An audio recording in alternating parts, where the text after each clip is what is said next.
خوشی یہ ہوتی ہے کہ جو ہم کہتے جا رہے تھے کہ پاکستان پچھلے 2 سال میں جس طرح کی ترقی کر رہا تھا، جس طرح کی اس کی جو گروتھ ریٹ ہے، یعنی جو یہ ثابت کرتا ہے کہ ملک میں کس طرح ملک کی دولت کتنی بڑھی جا رہی ہے، تو مجھے بڑی خوشی ہوتی ہے کہتے ہوئے کہ 2004-05 جب کہ مشرف کے دور میں بہت زیادہ باہر سے پیسہ آ رہا تھا، یاد رکھیں ہم ان کی جنگ لڑ رہے تھے اور اس وقت بڑا پیسہ پاکستان میں آ رہا تھا، یہ اس دور سب سے 2 سال وہ گزرے ہیں جب سب سے زیادہ ترقی ہوئی ہے۔ تو ہماری اکنامک سروے کہتی ہے کہ 5.74 ہمارے تیسرے سال میں اکنامک ہماری جو جی ڈی پی ہے، جو سالانہ دولت ہے، اس میں اضافہ ہوا، اور یہ آخری سال 5.97 پہ ہماری دولت میں اضافہ ہوا۔ پھر سے میں یہ کہہ دوں، یہ 2004-05 کے بعد سب سے وہ 2 ایسے سال ہیں جدھر سب سے زیادہ ہماری آمدنی میں اضافہ ہوا ہے، ہمارے آخری 2 سال۔ دوسری چیز یہ بڑی آپ کے لیے کہ ملک ترقی کیسے کرتا ہے؟ ملک ترقی تب کرتا ہے جب اس کے پاس پیسہ آتا ہے، جب اس کے پاس پیسہ آتا ہے خرچ کرنے کے لیے۔ تو پاکستان کی تاریخ میں سب سے زیادہ یہ اکنامک جو ہماری سروے کے فگرز کے مطابق ہمارا جو ریونیوز میں ٹیکس میں اضافہ ہوا وہ 6.1 ٹریلین یعنی 6100 ارب روپیہ ہم نے ٹیکس اکٹھا کیا۔ پھر ہماری ایکسپورٹس جو تھی، دوسری طرح ملک میں اصل تو تب ملک میں کی دولت میں اضافہ ہوتا ہے جب اس کی ایکسپورٹس بڑھتی ہیں۔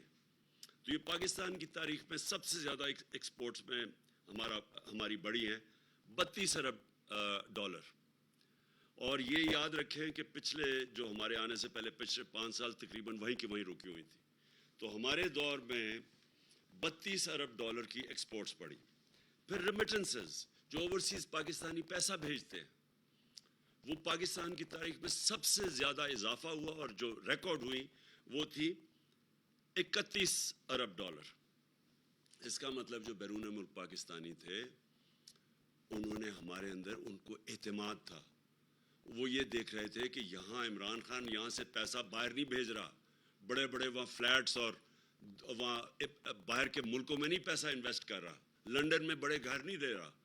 تو انہوں نے اس کے ہمارے پہ اعتماد رکھتے ہوئے ریکارڈ ریمیٹنسز بھیجی ہیں پاکستان کی تاریخ میں، جس کی وجہ سے ہمارا یہ جو گروتھ ریٹ جو میں اوپر بتایا کہ تقریباً 6% ہماری دولت میں اضافہ ہوا، تو وہ اس میں بہت بڑا ہاتھ یہ اوورسیز پاکستانیز کا تھا۔ پھر جدھر 60% پاکستانی دیہات میں رہتے ہیں، تو یہ بھی پچھلے دور کے مطابق تقریباً دگنی ہماری جو زرعی پیداوار تھی وہ دگنی بڑھی ہے۔ ہمارا جو اکنامک سروے کے مطابق 4.4% ہماری ایگریکلچر میں اضافہ ہوا، یعنی گروتھ ریٹ ہوئی ہے۔ تو یہ اگر آپ پچھلے دور کے مطابق ان کے مقابلے میں دیکھیں، اسے موازنہ کریں، تو یہ پہلی دفعہ اتنا زیادہ پیسہ گیا ہمارے کسانوں کے پاس۔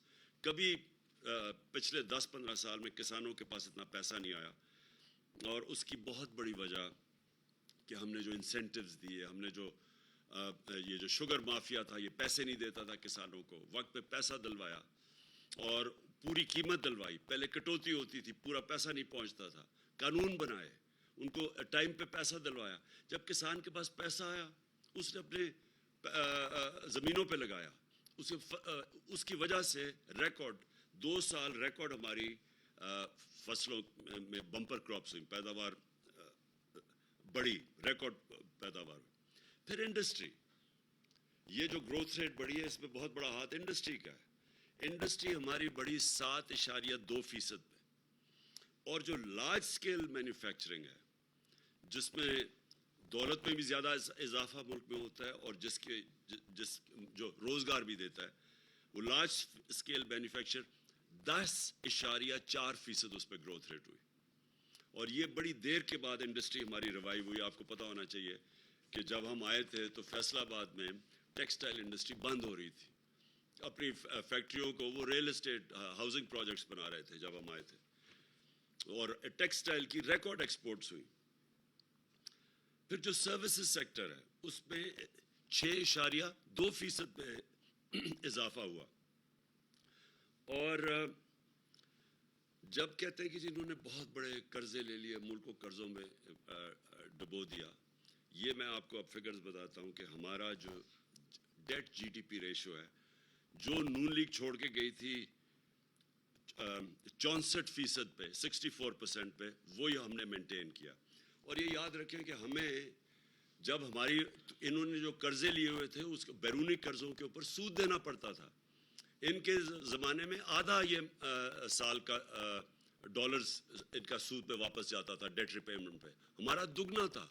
اس کے باوجود ہماری debt G D P ratio وہ چینج نہیں ہوئی, 64% پہ رہی ہے. پھر جو اس کی وجہ سے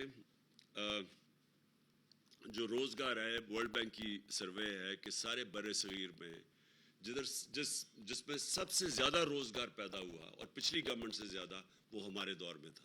یعنی بے روزگاری سب سے زیادہ جو کم بے روزگاری تھی وہ پاکستان میں تھی بنسبت سارے ہندوستان کے بر صغیر میں. پھر ہم نے ڈیمز شروع کی. 50 سال کے بعد پہلی دفعہ پاکستان میں ڈیمز, بڑی ڈیمز بنائی گئی. اور یہ میں سمجھتا ہوں اس ملک کی اتنی بڑی ضرورت تھی, یہ بہت پہلے بننی چاہیے تھی, کیونکہ 30 سال دو خاندانوں نے اس ملک پہ حکومت کی. یہ دونوں خاندان جو اکٹھے آج گورنمنٹ میں بیٹھے ہوئے ہیں, انہوں نے 30 سال ملک میں حکومت کی, کوئی بڑی ڈیم نہیں بنائی. اور اس کے آج جو آپ لوڈ شیڈنگ کی ایک بہت بڑی وجہ کیا ہے, انہوں نے جو پاور پروجیکٹس بنائے پچھلے یہ 5 سال, یہ نون لیگ کا دور تھا, اس میں پاور پلانٹ امپورٹڈ فیول پہ تھے. کوئلہ جو کہ باہر سے امپورٹ ہوتا تھا, ایل این جی باہر سے امپورٹ ہوتی تھی. تو جیسے وہاں کی قیمتیں اوپر گئی, بجلی کی بھی قیمت, اور جو باہر سے جب آپ کے زیادہ ڈالر باہر بھیجنے پڑے, اس کے اوپر فارن ایکسچینج پہ بھی فرق پڑا. تو آج یہ نہیں ہے کہ بجلی نہیں ہے, یہ جو پچھلے انہوں نے خود پروجیکٹ جو کانٹریکٹ سائن کیے تھے اس کو بھی پوری بجلی نہیں دے رہے. اور اس لیے نہیں دے رہے کہ وہاں کوئی مسئلہ ہے, کیپیسٹی ہے ان کی 25% پہ وہ آپریٹ کر رہے ہیں, اس لیے کہ ہمارے پاس پیسہ نہیں ہے اتنا. وہ جو کوئلے کے اوپر پاور پلانٹس ہیں ان کو, کیونکہ کوئلے کی قیمت اوپر چلی گئی ہے, پیسہ نہیں ہے, فارن ایکسچینج نہیں ہے کہ ان کو کوئلہ پورا امپورٹ کر سکے, جس کی وجہ سے آج لوڈ شیڈنگ ہے. تو ڈیمز, پانی کے اوپر بجلی بنتی ہے, کوئی ہمیں فرق نہیں پڑتا باہر مہنگائی ہو یا نہ ہو, یہ پہلے ڈیمز بننی چاہیے تھی. تو اس ہمارے دور میں جو ہم نے 10 ڈیم کے پروجیکٹس, جس میں 3 بڑی ڈیمز ہیں, مجھے بڑے افسوس سے آج کہنا پڑتا ہے کہ وابڈا جو باہر سے, جس کی ریٹنگ ایسی تھی کہ باہر سے اس کو کریڈٹ ملتا تھا, آج انٹرنیشنل اس کی جو کریڈٹ ریٹنگ ہے وہ نیچے چلی گئی ہے جب سے یہ حکومت آئی ہے. اور نیچے جانے کا مطلب یہ کہ اب یہ پیسہ جو چاہیے ڈیمز کے لیے, جو باہر سے قرضے چاہیے جو مل رہے تھے وابڈا کی ریٹنگ کی وجہ سے, سوورن گارنٹی کے باوجود وہ اس کو جو قرضے دے رہے تھے, وہ اب ہماری ڈاؤن گریڈ ہو گیا. اور ہمارا جو سارا ڈیمز کا پروجیکٹ ہے وہ اب خطرے میں چلا گیا, کیونکہ پیسہ چاہیے بنانے کے لیے, فارن ایکسچینج ہمارے پاس ہے نہیں, گورنمنٹ کی خود ریٹنگ نیچے چلی گئی ہے, موڈیز نے پاکستان کی کریڈٹ ریٹنگ نیچے لے گئے ہیں. نیچے لے جانے کا مطلب یہ کہ اب ہمیں مشکل سے کوئی بھی قرضہ دے گا, اور قرضہ دے گا تو بہت بڑے سود لے گا, بڑا مہنگا قرضہ ملے گا. تو جب سے یہ آئے ہیں 2 اور خطرے ہو گئے ہیں پاکستان کو. ایک تو ہمارے لیے مشکل ہو گیا ہے باہر سے قرضے لینا, لیکن خاص طور پہ جو وابڈا کی کریڈٹ ریٹنگ نیچے گئی ہے, یہ ہماری ڈیمز, جس میں 2, ایک تو سستی بجلی اور اپنے پانی کے اوپر بنانے والی بجلی, اور دوسرا جو پانی کی سٹوریج ہے جس کی سخت ضرورت ہے اس ملک کو. آج پانی کی قلت ہے, آج کسانوں سے پوچھے تو یہ اگر پروجیکٹس ان کی وجہ سے دگنی ہو جانی تھی ہماری پانی کی کیپیسٹی, ریزروائرز کی کیپیسٹی.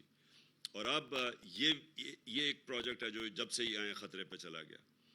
اور میں یہ کہنا چاہتا ہوں کہ ہم نے اس کے باوجود کہ یہ جو ساری ہماری اللہ کا شکر ہے, یہ جو سامنے آ گیا اکنامک سروے میں پاکستان ہماری گورنمنٹ کی پرفارمنس، اس کے باوجود جو اس پہ نہیں لکھا ہوا، سب سے زیادہ ہم نے کوشش کی اپنے نچلے طبقے کو اوپر اٹھانے کے لیے۔ کسی پاکستان کی تاریخ میں حکومت نے اتنا پیسہ اپنی نچلے کمزور غریب طبقے پہ نہیں خرچ کیا جو ہم نے کیا۔ ہم نے سب سے پہلے ہیلتھ کارڈ دیا، اور ہیلتھ کارڈ یہ بڑے بڑے امیر ملکوں میں بھی نہیں ہے کہ اب پورے اپنے ہر خاندان کو 10 لاکھ روپے کی ہیلتھ انشورنس کہ کسی بھی ہسپتال میں جا کے اپنا علاج کروا سکے۔ یہ ہم سمجھتے ہیں کہ ہماری سب سے بڑا، اگر میرے سے پوچھے ایک کہ جو سب سے بڑا ہمارا کارنامہ تھا، وہ کہ اپنے نچلے طبقے کو ہم نے تحفظ دیا، کیونکہ جب ایک غریب گھرانے پہ ایک بیماری آتی ہے تو عموماً وہ مقروض ہو جاتا ہے، ایک پورا خاندان غربت کی لکیر کے نیچے چلا جاتا ہے ایک فرد کے علاج کرتے ہوئے۔ تو سب سے پہلے تو ہمارا یہ ہیلتھ کارڈ تھا جو سب سے بڑی تھی۔ اس کے علاوہ ہمارے احساس پروگرامز تھے جس میں سب سے زیادہ پیسہ خرچ کیا گیا۔ پھر ہمارا کامیاب پاکستان پروگرام تھا جس میں ہم نے تقریباً 1200 ارب روپے کے قرضے رکھے ہوئے تھے، جس میں ہم نے اپنے بینکوں کے ساتھ جو ڈیل کی ہوئی تھی، ہم نے 1200 ارب روپے کی کہ اپنے نچلے طبقے کے لوگوں کو جو سب سے نیچے ہیں ان کے خاندانوں کو روز ہم نے پیسے دینے تھے سود کے بغیر، قرضے دینے تھے اپنی دکانیں کھولنے کے لیے، کسانوں کو تاکہ اپنی زمین پہ لگا سکیں، گھر سود کے بغیر ان کو ہم نے قرضے دینے تھے تاکہ وہ اپنے گھر بنا سکیں۔ پھر جو مجھے سب سے چیز اس میں نہیں لکھا ہوا ہے اکنامک سروے میں، جو مجھے سب سے زیادہ فخر وہ یہ کہ جب کرونا وائرس پاکستان میں جب اس کا ساری دنیا میں بھی آئی اور ہمارے ملک میں آئی تو ساری اپوزیشن نے کہا کہ لاک ڈاؤن کر دو۔ ان سب کی سٹیٹمنٹس ہیں کہ ملک کو لاک ڈاؤن کر دو جس طرح باہر کے ملکوں نے کیا تھا، اور انہوں نے میری تنقید کی کہ تم کیوں نہیں لاک ڈاؤن کر رہے۔ آج یہ آپ نہ دیکھتے، ہمارا ملک آج وہ غربت ہونی تھی پاکستان میں، ہمارا معیشت تباہ ہو جانی تھی اگر ہم لاک ڈاؤن کر دیتے۔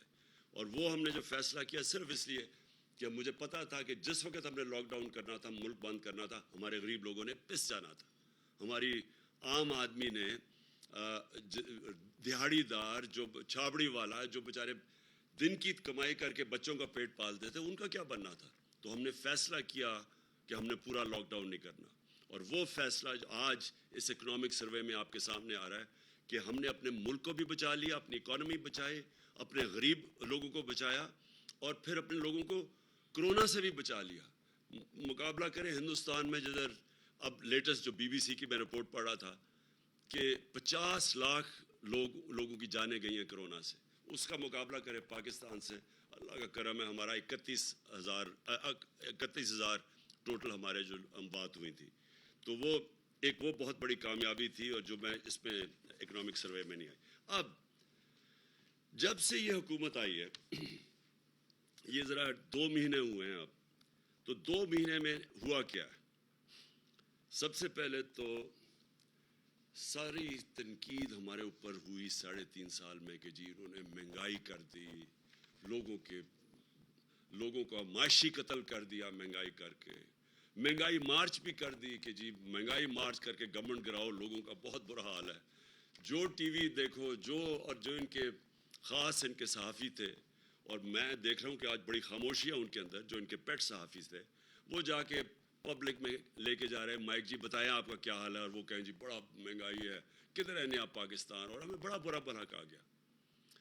تو جب یہ آئے تھے تو بڑی انہوں نے سازش اتنی بڑی کی، ملک میں کسی طرح اس گورنمنٹ کو گرایا جائے، تباہ کر رہی ہے۔ تو انہوں نے سب سے پہلے تو ان کو مہنگائی کم کرنی چاہیے تھی، لیکن انہوں نے کیا مہنگائی کم کی؟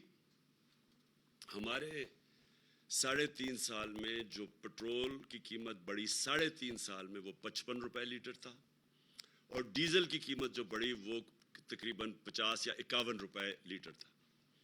انہوں نے آتے ساتھ ہی پچھلے 10 دنوں میں 60 روپے لیٹر پٹرول کی قیمت بڑھائی اور 60 روپے لیٹر ڈیزل کی قیمت بڑھائی۔ پھر ہمارے دور میں گیس دیکھیں گیس کی قیمت کتنی بڑھی، ان کے دور میں 45% انہوں نے گیس کی قیمت بڑھا دی۔ بجلی کی قیمت